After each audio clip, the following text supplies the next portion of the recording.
Olá! Agora nós vamos falar do primeiro desafio do processo de emagrecimento, que é o comer emocional. O que é o comer emocional? Comer emocional nada mais é do que utilizar a comida como uma forma para se distrair do desconforto, como a ansiedade, a raiva, a tristeza e até mesmo o tédio. Essas emoções elas fazem parte da nossa vida, só que por uma falta de autoconhecimento, muitas vezes você pode utilizar a comida como uma forma para se livrar desses desconfortos.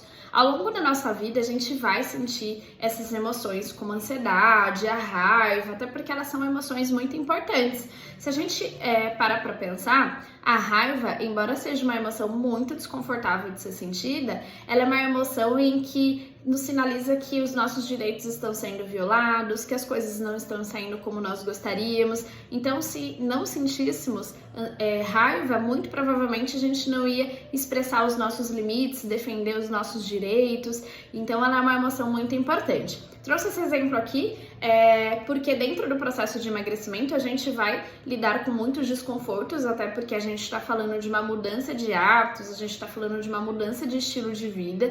Então a gente não fala aqui somente de uma mudança na atividade física, mas tem a questão do seu plano alimentar, tem a questão de ter um planejamento para que esse plano funcione, um planejamento para que você consiga ir para a academia. Então tudo isso envolve uma mudança de vários hábitos, então uma mudança do seu estilo de vida. E aí quando a gente vem falar do comer emocional, vamos pensar que a gente vai sentir essas emoções ao longo da nossa vida. E não tem problema uma vez em outra você utilizar ali uma comida conf. O problema é a frequência, é que nem a bebida. Então imagina que toda vez que eu tô triste, eu acabo recorrendo à bebida. Isso acaba trazendo um certo tipo de prejuízo. Se a estética, a aparência, a sua apresentação é tão importante para você, imagino que isso vai trazer um certo tipo de prejuízo a longo prazo.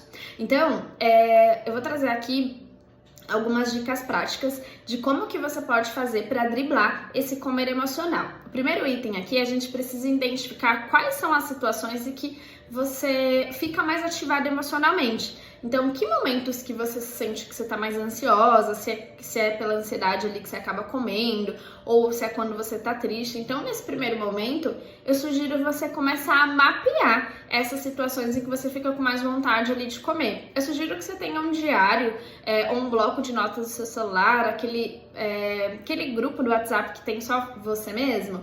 Então comece a anotar os momentos que você percebeu que você tá comendo mais, se você tá beliscando. Então comece a registrar que dia que foi, o que aconteceu, se realmente alguma situação ali que te ativou emocionalmente que você decidiu comer, ou você tá comendo porque você tá com vontade. Então, o primeiro momento é você ampliar esse repertório de autoconhecimento, entender quais foram as situações em que te gerou esses gatilhos ali para você acabar recorrendo à comida. Segundo item aqui pra gente pensar é a gente ampliar esse repertório comportamental. Como eu falei, a comida ela é utilizada nessa situação como uma forma para você se distrair do desconforto.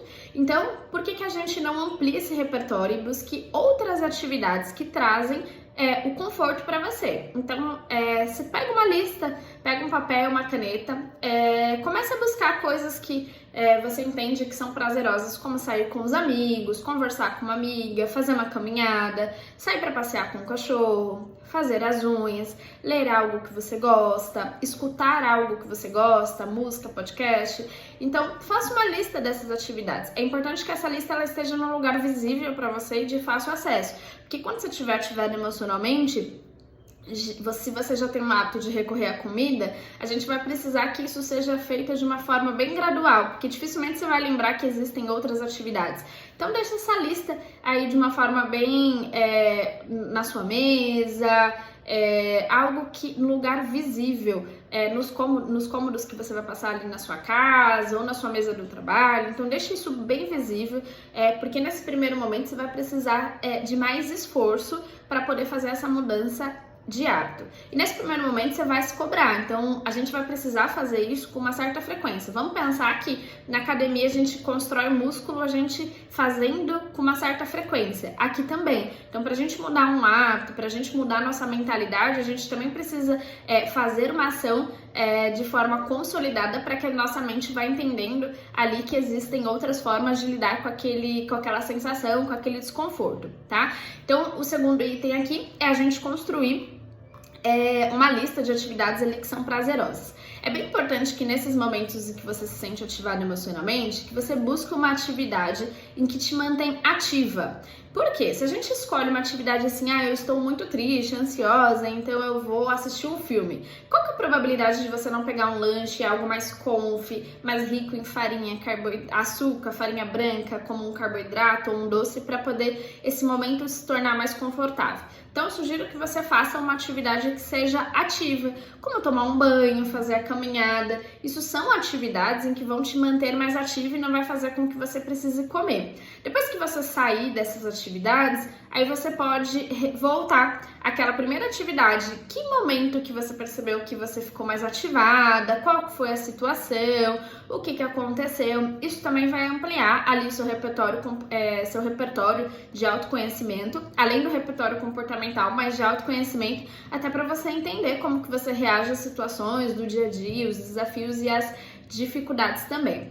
Um outro ponto bem importante é que a atividade física ela é o melhor ansiolítico e pouco utilizado.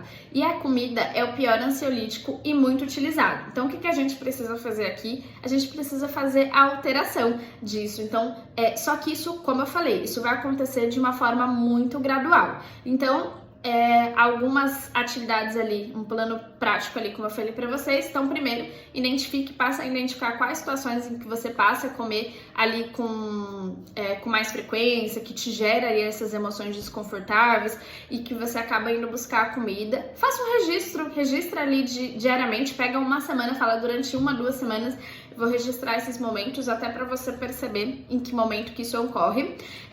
Busque, então, o segundo ponto aqui, busque outras formas de você lidar com o que você está sentindo.